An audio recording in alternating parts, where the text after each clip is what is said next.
Hi, hello, ನಮಸ್ಕಾರ. ನಾನಿವತ್ತು ನಿಮ್ಗೆ ಹೇಳ್ಕೊಡ್ತಿದ್ದೀನಿ ಮೊಳಕೆ ಹುರುಳಿಕಾಳು ಜೊತೆಗೆ ಸುಂಡೆಕಾಯಿ ಹಾಕ್ಬಿಟ್ಟು ಬಸ್ಸಾರು ಹೇಗೆ ಮಾಡೋದು ಅಂತ. ಈ ಸುಂಡೆಕಾಯಿ ನಾವು ಚಿಕ್ಕವರಿದ್ದಾಗ ವಿಷ ಇರುತ್ತೆ ಅಂತ ಅನ್ಕೋತಿದ್ವಿ. ಅದು ತಿಂದಾಗ ಫುಲ್ಲು ಕೈ ಆಗೋದು, ಮೋಸ್ಟ್ಲಿ ಇದೇ ವಿಷ ಅಂತ ಅನ್ಕೋತಿದ್ವಿ. ಬಟ್ ಅದು ಇವಾಗ ಮದುವೆ ಆದಮೇಲೆ ನನಗೆ ಗೊತ್ತಾಗಿದ್ದು, ಅದರಲ್ಲೂ ಸಹ ರೆಸಿಪೀಸ್ ಇದೆ ಅಂತ. ನಾನು ಇದರಲ್ಲಿ ಬಸ್ಸಾಂಬಾರು ಮಾಡ್ತಾಯಿದ್ದೀನಿ. ಇದು ನಮ್ಮ ಅತ್ತೆ ನನಗೆ ಹೇಳ್ಕೊಟ್ಟಿದ್ದು. ಏನಿಲ್ಲ, ಸಿಂಪಲ್ಲಾಗಿ ನಾನು ಈ ಸುಂಡೆಕಾಯಿ ಇದೆಯಲ್ಲ, ಅದನ್ನ ಚೆನ್ನಾಗಿ ಜಜ್ಜಿಬಿಟ್ಟು ಅದರಲ್ಲಿರೋ ಸೀಡ್ಸ್ನೆಲ್ಲ ತೆಗೆದು ಚೆನ್ನಾಗಿ ತೊಳೆದಿಟ್ಕೊಂಡಿದ್ದೀನಿ. ಅದ್ರಲ್ಲಿ ಸೀಡ್ಸ್ ಇರಲೇಬಾರ್ದು, ಇದ್ದರೆ ಅದು ಕೈ ಆಗುತ್ತೆ. ಸೀಡ್ಸ್ ಇಲ್ದಿರೋ ಥರ ನೋಡ್ಕೊಳ್ಳಿ. ಇದ್ರ ಜೊತೆಗೆ ನಾನು ಮೊಳಕೆ ಹುರುಳಿಕಾಳು ನೋಡಿ, ಮೊಳಕೆ ಹುರುಳಿಕಾಳು ಎಷ್ಟು ಚೆನ್ನಾಗಿ ಮೊಳಕೆ ಬಂದಿದೆ. ಇದ್ರ ಜೊತೆ ಸೇರಿಸಿ 3 ವಿಷಲ್ ಹಾಕಿಸ್ಕೊತಾ ಇದ್ದೀನಿ. ಚೆನ್ನಾಗಿ ಬೆಂದಷ್ಟು ಟೇಸ್ಟಿಯಾಗಿರುತ್ತೆ. ಕಾಳುಗಳು ಚೆನ್ನಾಗಿ ಬೆಂದ್ರೇ ಚೆನ್ನಾಗಿ ಟೇಸ್ಟ್ ಬರೋದು.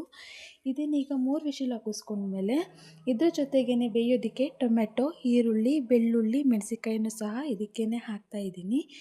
ನೆಕ್ಸ್ಟ್ ಇದು 3 ವಿಷಲ್ ಆದಮೇಲೆ ನಾನು ಜಾರ್ ತಗೊಂಡು ಮಸಾಲೆಗೆ ರೆಡಿ ಮಾಡ್ಕೊತಾ ಇದ್ದೀನಿ. ಇದಕ್ಕೆ ಈರುಳ್ಳಿ ಹಾಕ್ಕೋತಾ ಇದ್ದೀನಿ. ಬೇಯಿಸಿರೋವಂಥ ಕಾಳು ಸುಂಡೆಕಾಯಿ ಇತ್ತಲ್ಲ, ಸುಂಡೆಕಾಯಿನ ಹಾಕೊಳ್ಳೋದು ಬೇಡ. ಸದ್ಯಕ್ಕೆ ನಾವು ಮೊಳಕೆ ಕಾಳನ್ನ ಮಾತ್ರ ರುಬ್ಬಕ್ಕೆ ಹಾಕ್ಕೊಳ್ಳೋಣ.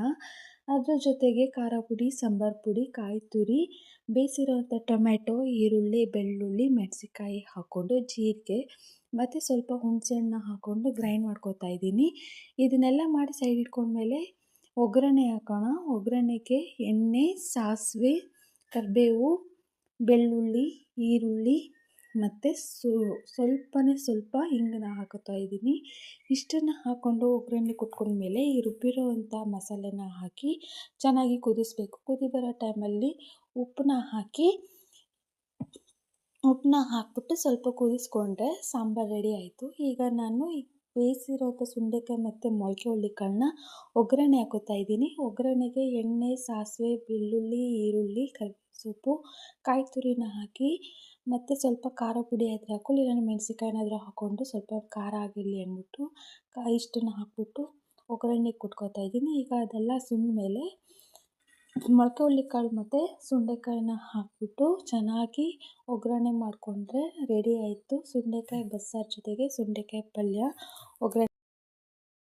ಆಮೇಲೆ ಈ ಸುಂಡೆಕಾಯಿ ಮಲಬದ್ಧತೆ ಅನ್ನೋದನ್ನು ನಿವಾರಣೆ ಮಾಡುತ್ತೆ. ಇದರಲ್ಲಿ ನಾರಿನಂಶ ಅನ್ನೋದು ಅತಿ ಹೆಚ್ಚಿದೆ. ಪೈಲ್ಸ್ ಅನ್ನೋದು ಇರುತ್ತಲ್ಲ, ಅದಕ್ಕೋಸ್ಕರ ಔಷಧಿ ತಗೊಳ್ಳೋ ಬದಲು ನಾಟಿ ಔಷಧಿನೂ ಸಹ ಇದರಲ್ಲೇ ಮಾಡ್ತಾರೆ. ಆದ್ದರಿಂದ ಈ ಸುಂಡೆಕಾಯಿ ಎಲ್ಲರೂ ಸಿಕ್ಕಿದ್ರೆ ತಪ್ಪದೆ ಟ್ರೈ ಮಾಡಿ ನೋಡಿ. ಅದು ಅಲ್ಲದೆ ಬ್ಲಡ್ನ ಫಿಲ್ಟ್ರ್ ಮಾಡುತ್ತೆ. ಇಷ್ಟೆಲ್ಲ ಉಪಯೋಗಗಳಿದ್ಮೇಲೆ ಸುಂಡೆಕಾಯಿ ರೆಸಿಪಿನ ಮಾಡ್ಕೊಂಡು ತಿನ್ನಲೇಬೇಕಲ್ವ. ಹಾಗಾಗಿ ನಮ್ಮ ಅತ್ತೆ ತಂದಿದ್ದರು. ಈ ರೆಸಿಪಿನ ನಾನು ಮಾಡೋದು ಅತಿ ಕಡಿಮೆ ಸಿಗೋದೇ, ಆದರೆ ಬಟ್ ನಾನು ಜಾಸ್ತಿ ಮಾಡೋದಿಲ್ಲ. ಬಟ್ ಮಾಡ್ತಿರ್ಬೇಕಾದ್ರೆ ನಿಮಗೂ ಸಹ ಹೆಲ್ಪ್ ಆಗಲಿ ಅನ್ನೋದಕ್ಕೋಸ್ಕರ ಈ ವಿಡಿಯೋ ಮಾಡ್ತಾಯಿದ್ದೀನಿ. Thanks for watching. Keep support.